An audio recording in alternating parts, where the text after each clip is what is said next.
まずはおしろいを作っていきます。おしろいを溶く容器にスプーン5、6杯分くらいのお水を入れておいて、それにどのぐらいだろう、こんなもんかな、半分ぐらい練りのおしろいを取って水に入れます。結構濃いめに作るときは作ってますね。昔は電気がなかったので、太陽じゃないや、ろうそくの光のだけでも顔が綺麗に見えるように顔を白く塗るんですけど、ただ秋田は色が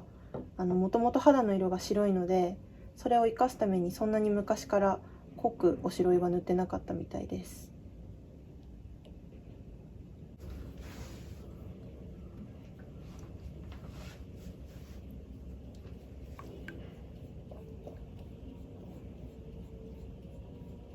ちょっと残るぐらい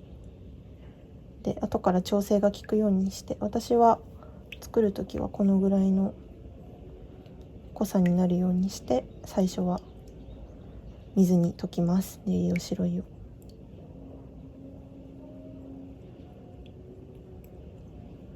いい匂い。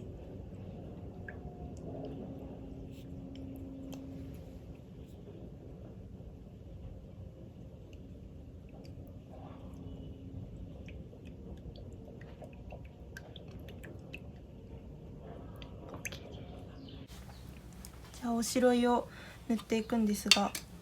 塗る前に乾燥しすぎてるとおしろい自体が顔に乗らないので、ニベアでちょっと保湿します。あんまり多すぎても今度ベタベタ、油分が多すぎても乗らないのでちょっと難しいんですけど、ニベアを適量手に取って伸ばしたら顔全体になんかこういう目の際とか、こういう顔の凹凸のところが結構塗り逃しが多くて、この時にこうムラができてると上手におしろいが後から乗らないので気をつけてます。最初の頃は瓶付け油を使ってたんですけど、だいたいどこの町も多分瓶付け油でやってるんですけど、瓶付け油だと今度ちょっとおしろいが乗りすぎちゃって、川端のお化粧は薄付きが基本なので、私たちはいろいろバランスを考えてニベアで保湿をしてます。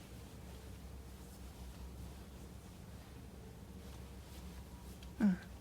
し、保湿できたら最初に首にさっき作ったおしろいを塗っていくんですけど、顔のおしろいよりも首のおしろいを濃くするようにしないと、写真を撮った時とか見た時とか他から見られた時にお面かぶってるようになっちゃうってお姉さんから言われたので、首はできるだけ濃く塗るように、もうあんまり何も考えないで塗ってます。ざっと塗ったらパフで押さえて伸ばしていきます。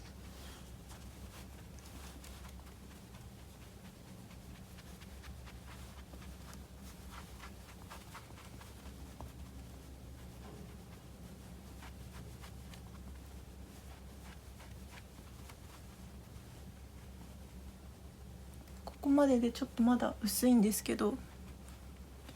これをまだちょっと水分が残ってベタベタしてる状態なので、このままでは着物は着られないのでベビーパウダーで押さえます。粉をのせると結構白くなるので、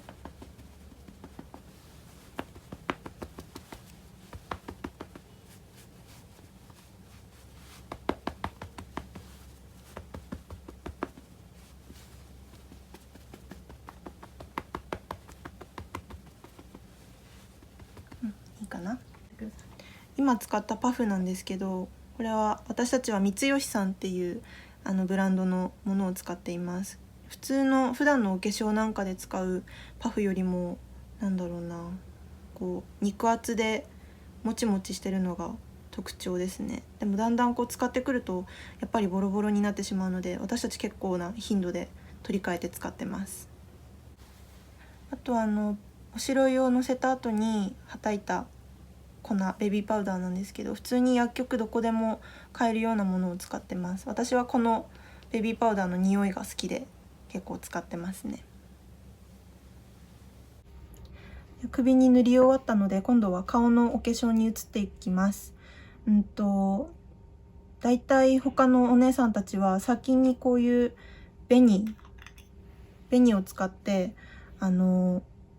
顔の鼻筋を立てたりとかグラデーションを作っていくんですけど、ちょっと私はもともと鼻が大きいのと、このグラデーションを作るのが苦手なので、後から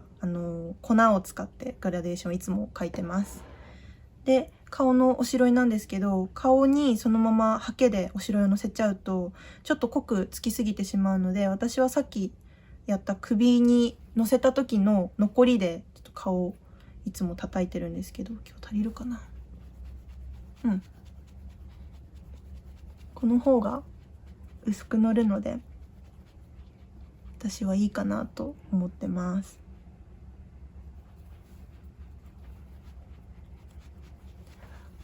この眉から下は薄めでいいんですけど、おでことか鼻の本当に鼻筋、普通のお化粧でハイライトをのせるようなところに関してはやっぱりお白い白目に塗って濃いめにのせて、それで鼻を高く見せるようにはしてますね。ちょっと足りなかったな。ちょっと足りなかったので、ほっぺに直接のせずにおでこと鼻筋に濃いめのお白いをのせて顔の凹凸を作ります。私たちのお白いはこれはいわばファンデーション代わりになるんですけど、普通の肌色のメイクと違って茶色でシェーディングとかができないので、その分白の濃淡で顔に凹凸をつけるのが結構なポイントになるかもしれないです。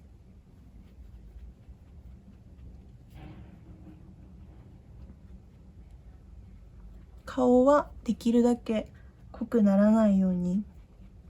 ただ今度ちょっと薄すぎると色っぽい印象になってしまって、あんまり舞妓らしくない印象になってしまうので、そこの加減もちょっと難しいんですけど、まあでも私はだいたいいつもこれぐらいかな。だいたいいつもこのぐらいの濃さになったら一旦おしろいは置いて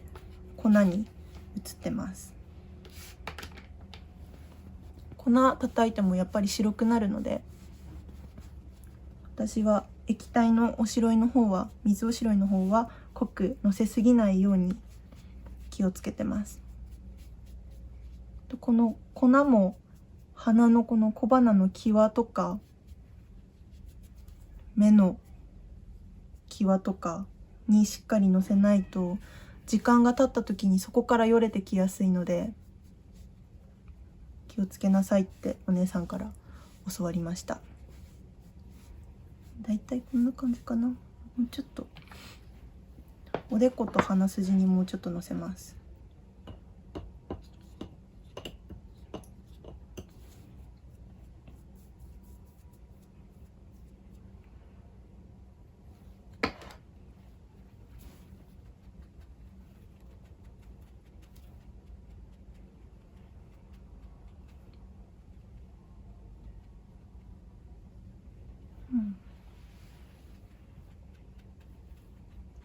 これで結構色の差が出るようになったかな。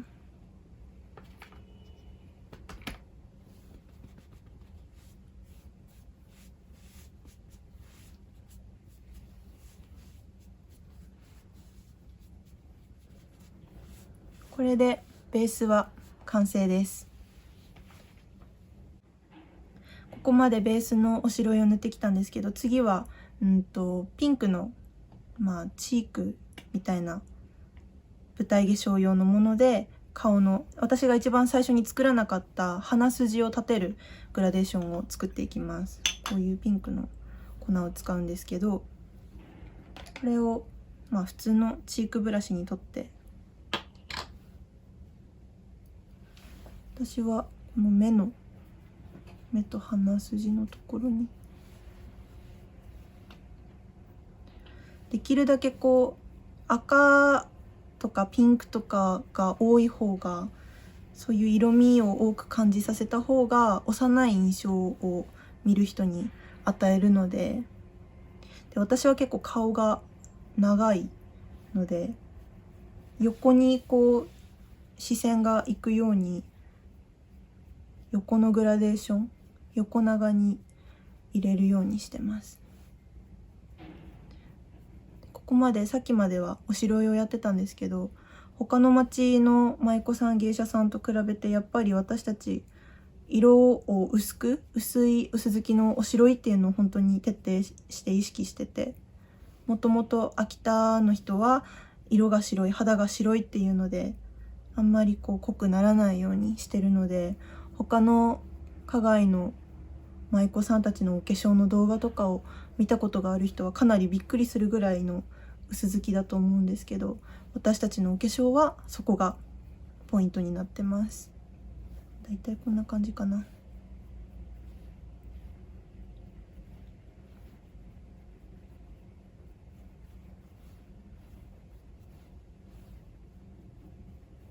ここでちょっとグラデーション下までつけすぎちゃったなとか、チーク濃すぎちゃったなっていう時は、またさっき塗ってたパフ、おしろいのパフでちょっと押さえるだけでも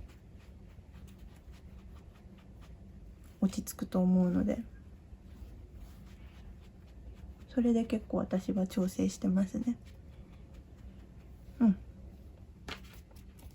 でしっかりおしろいのパフを使った後はベビーパウダーのパフで押さえないと、やっぱりベタベタして崩れやすい原因になってしまうので、ただここでも濃くつきすぎないようにっていうのはもう本当に意識してます。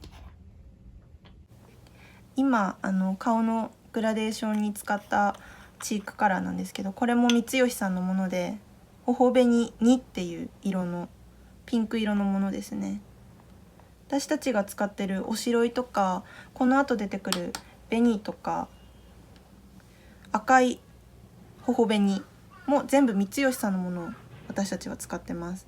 結構老舗の舞台演劇用のお化粧品をいっぱい出してるブランドのものですね。あとは今私たちが基本的に使ってるブラシ、この中に入ってるんですけど、今使ったチークブラシ、多分これははるか昔から使ってるのでわかんないんですけど、多分ダイソーのもので春姫かな。すごいふわふわで使いやすくて、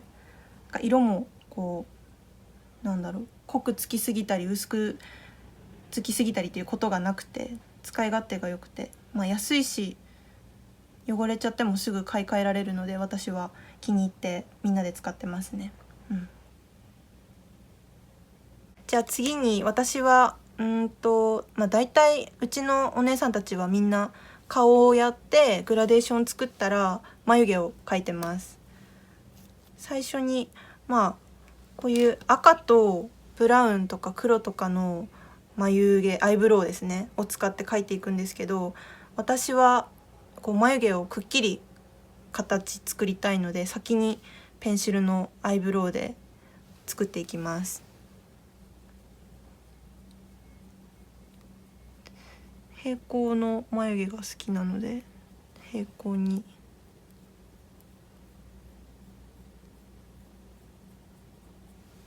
撮られると緊張していつもどうやってるか忘れます。こんな感じかな。なんか私最初舞妓になりたての時期は眉毛の描き方が一番、今もなんですけど苦手で、普通のお化粧をする時に眉毛が苦手だっていう女性も多いと思うんですけど、本当に眉毛苦手で、最初の頃私多分眉毛垂れるように描いちゃってたんですけど、私たちの世界で眉毛が垂れてるのって3枚目役の象徴っていうか、3枚目ってなんていうんですか、ピエロみたいな面白役のあれなので、やめた方がいいってお姉さんにアドバイスを受けて、それから意識してできるだけまっすぐになるように描いてます。で形をいつも作ったら、中を赤い、さっき紹介した三吉さんの頬紅3の赤色でこういう筆に取ってのせていくんですけど、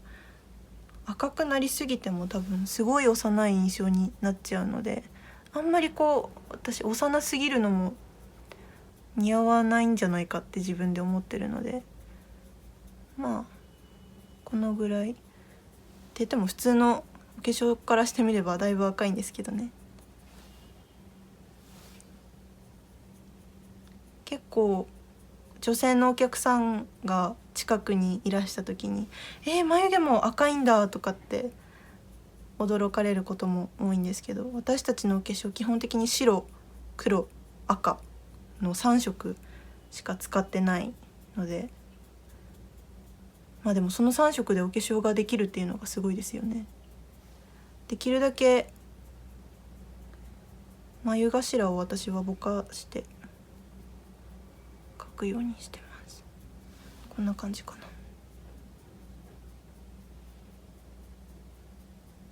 でこのさっきピンクで作ったグラデーションとつながるようにして鼻筋が立つようにすればいいかなっていつも、日々練習ですね。お化粧はこんな感じかな。はい。次にじゃあアイメイクに移っていきます。私は一番最初にアイライナーを引くんですけど、あんまり乙葉姉さんみたいにとか篠姉さんみたいに目が大きいわけじゃないので、縦長に見せるっていうよりか私は横長に見せたいなって思ってるので、いつも目尻だけ描いてます。アイラインは引いたところまでが目だって何かで見たので欲張ります。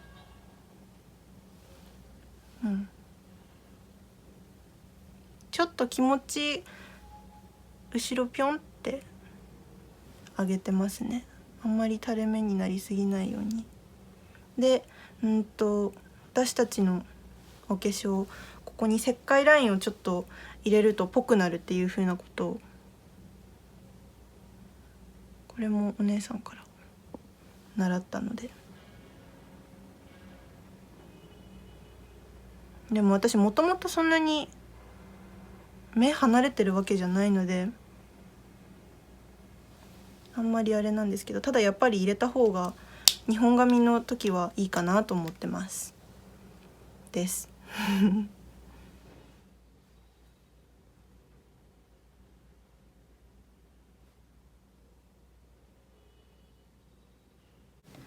今眉毛のメイクに使ったものの紹介なんですけど、一番最初に見せたこのアイブロウは多分100均で買ったものなんですけど、固めのテクスチャーのが描きやすい、眉毛の形をくっきり作りやすいので、私は硬いテクスチャーのものを好んで使ってます。何でもいいんですけどねで、赤をのせてたブラシはこれはマリー・クワントのものでした。いただき物かなで使ってます。これも何でもいいけど、これも硬い方がいいんじゃないかなって私は思います。でアイメイクアイライナーはセザンヌのものを使ってて、どうしても毎日お化粧をしてたり、あと私たちおしろいと混ざるので、筆先がダメになるのが早いので、基本的にプチプラのものを好んでよく使ってます。あとそうだな、私は目が小さいので、多分めっちゃ YouTube でなんか紹介されてるケイトのなんかダブルラインエキスパートすごい YouTuber っぽいですねこれで涙袋の影とかを描くとこう顔の凹凸がよく出ていいんじゃないかなと思って私は使ってます。やっぱりこうベースが真っ白な分凹凸が全部消えちゃうので、できるだけ凹凸を出すっていうことを意識してお化粧品とかお化粧の仕方考えてます。はい、次にマスカラを私はやるんですけど、他のお姉さんたちは結構ビューラーで、他のお姉さんたちっていうか、大体の人ビューラーを使うと思うんですけど、私はこう顔がここが長いので、できるだけこう視線を上に上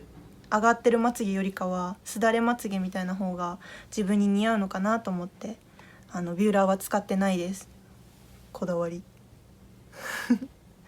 あとマスカラ自体もあんまりこうカールのものっていうよりかはロングタイプを使ってますね。なんかこう京都の舞妓さんとか、私は京都の舞妓さんのすごいファンで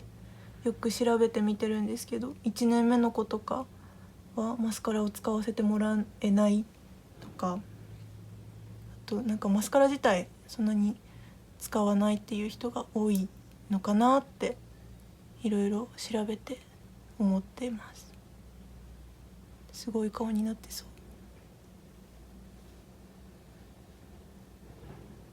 上まつげのこだわりはそんなにないんですけど、さっき言ったように私眉下からの顔の長さがあるので、できるだけこう下重心の顔に近づけたくて、最近は下まつげに凝ってますね。できるだけこう下まつげバサバサに見えるように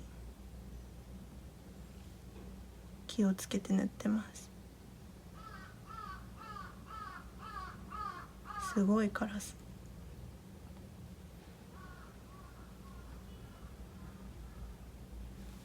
たまになってます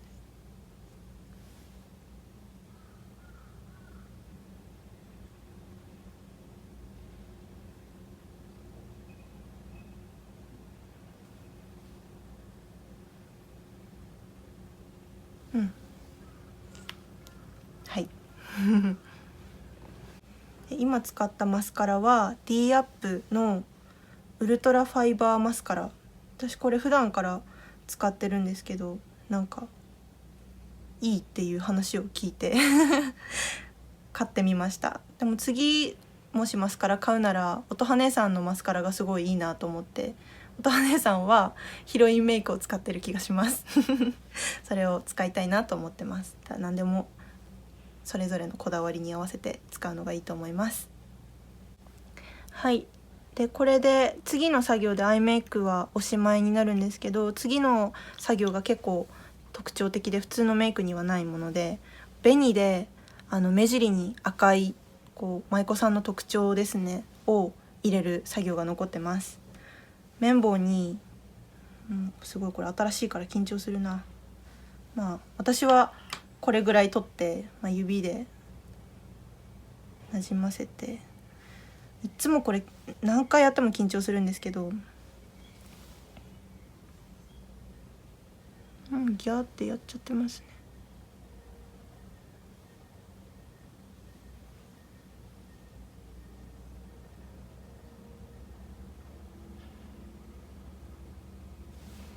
だいたい私は全部眉毛もそうだけど左からやってます。でなんで口紅を先に塗らなかったかというと、この時に唇にめっちゃ手がついて、この手でこういくと顔が紅だらけになっちゃうので、こっちも逆も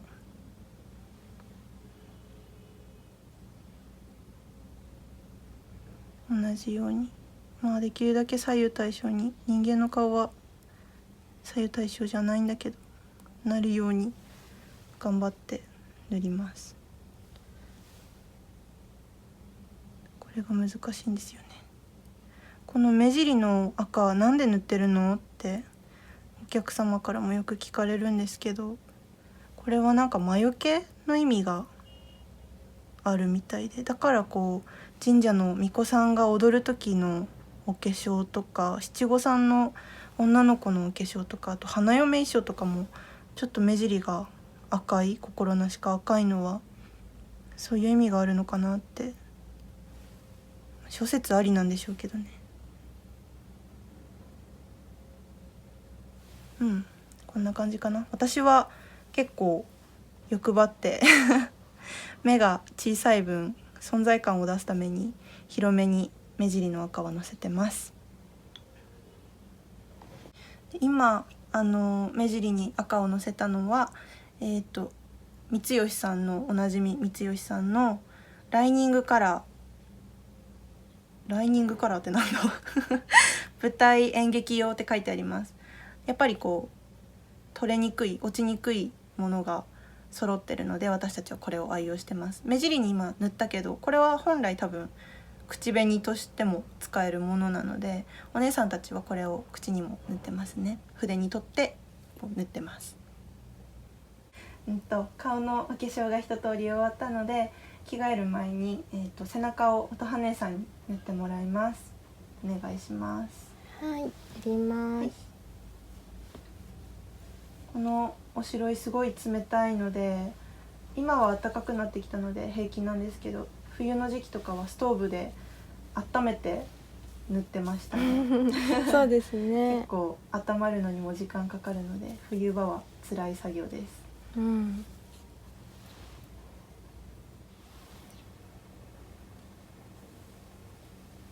の山を描く理由は、うなじの延長に見えるように、首が細く長く見えるようにこの山を描いてます。街によっては全部塗りつぶしてる人たちもいたりとか、山が2個とか3個とかになってる日によってこうおめでたい日は3本にするとか、そういうところもありますね。顔同様おしろいを筆でのせたら、パフで押さえていきます。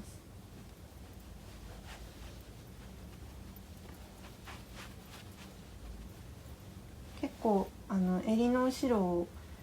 ガッと抜いて着るので広めに塗ってますね。見えてる範囲以上に塗ってます。最初のうちは上手に山描けなくて、絵心ある人がやっぱり上手だなって思います。私は絵心がないです。いや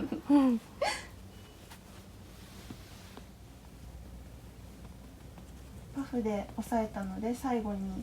粉をのせていきます。この時にしっかりこう粉で押さえないと着物で擦れておしろいが取れちゃったりとかしてしまうので、結構念入りに背中はお互いに確認しながらやってます。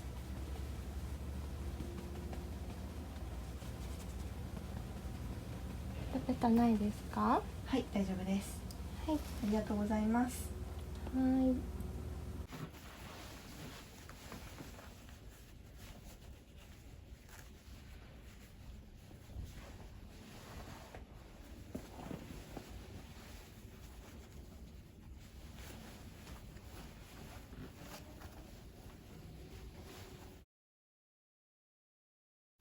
今箱ひだを作っています。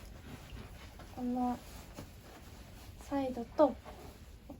が同じぐらいの太さになると綺麗ですね。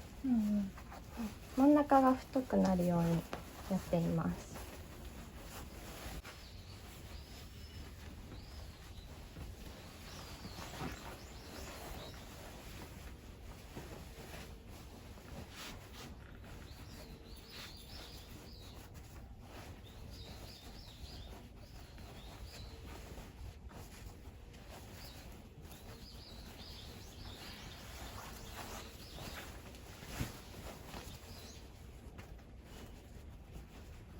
折り紙みたいにパタパタっと。うんうん。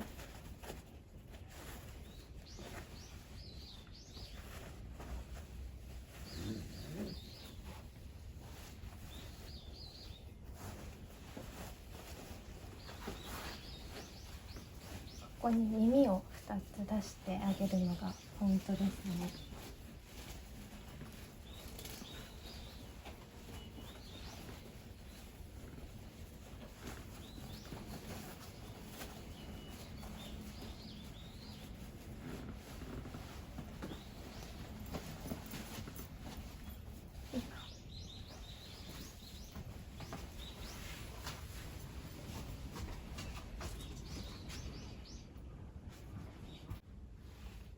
最後に口紅を塗って仕上げます。私普通のやり方だと紅筆でこう山を描くのが普通のやり方なんですけど、私はちょっと筆で山を描くのがすごく下手くそであれなので、もともとこういう風に斜めにカットされた口紅で山を作っちゃいます。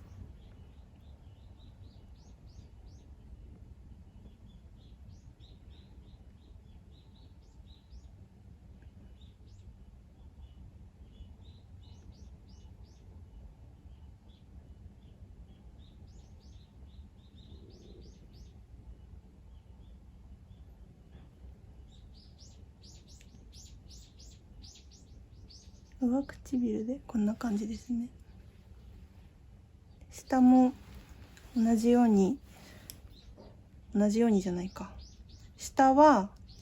もともと私唇が厚いので、全部こう形取ってしまうとちょっとすごい唇がすごい大きい印象になってしまうので、筆で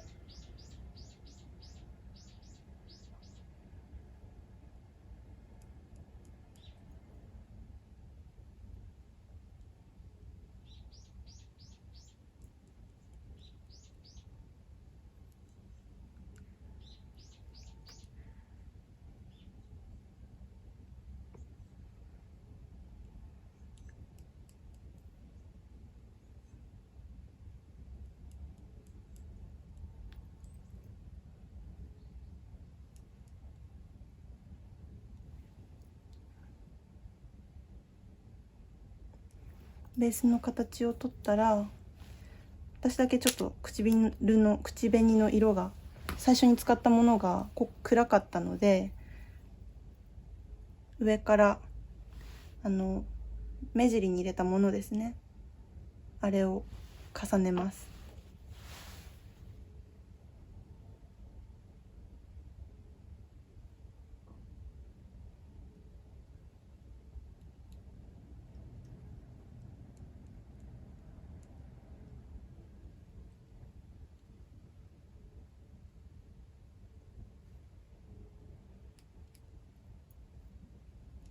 もう本当に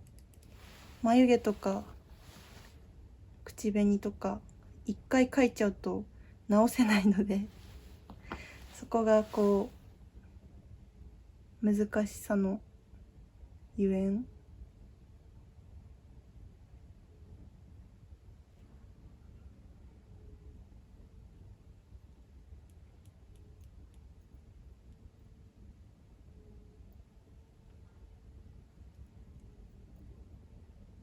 できるだけこの山がくっきり出て大きいハートに見えるように口紅は引いてます。いいかな。